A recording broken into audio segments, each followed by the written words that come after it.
রাজশাহী 6 আসন থেকে মনোনয়নপত্র তুলেছেন আজকে স্বজন সাহেব। আমরা তার কাছে কিছু বিষয় জানতে চাই যে উনি যদি এই এলাকার এমপি হন তাহলে এমপি হিসাবে উনি প্রথম কাজটা কি করবেন?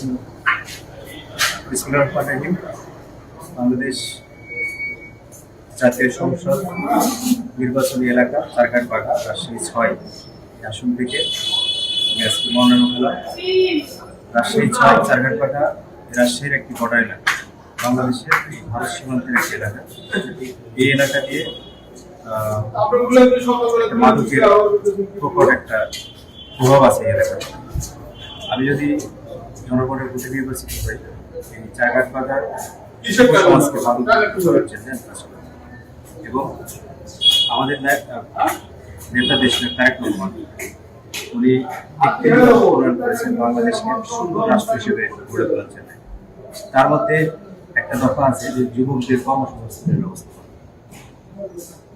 এই যুবকদেরকে আমরা, তরুণ এবং যুবকদেরকে যারা বেকার আছে তাদেরকে আমরা প্রশিক্ষণ দেব এবং যার যে যোগ্যতা আছে যোগ্যতা অনুযায়ী প্রশিক্ষিত করে তাদেরকে উদ্যোক্তা বানাবো। তাদের যেন বেকারত্ব দূর হয়, কেউ উদ্যোক্তা হবে, কেউ বিদেশে যাবে, যারা আমাদেরকে রেমিটেন্স যোগ্য হিসেবে কাজ করবে। এবং আমাদের এলাকাটা একটা কৃষি প্রধান এলাকা।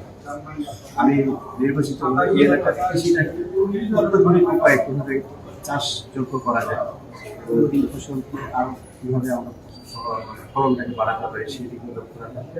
পাশাপাশি নারী ভোটার, নারী যারা আছে নারীদের গুরুত্ব হিসেবে এবং নারীদের যে সকল সমস্যা আছে, সামাজিক সমস্যা, পারিবারিক সমস্যা, সেই সমস্যাগুলো দূর করে তাদেরকে নারীর মর্যাদাকে সুরক্ষিত করতে পারে।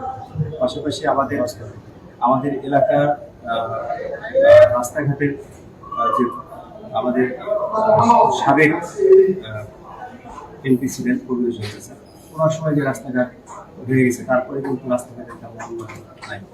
আমরা চেষ্টা করবো রাস্তাঘাটগুলো যেন মানুষ যাতায়াত যোগাযোগ ব্যবস্থা ভালো করতে আমাদের এলাকা এমনি। সুতরাং এই বিষয়গুলো আর একটা বিষয় আছে যে এই এলাকাতে বাঘা ও চারঘাটে অনেক শিক্ষিত বেকার আছে, যারা গর্বের জন্য, ছোট একটা গর্বের জন্য ঘুরে বেড়ায়।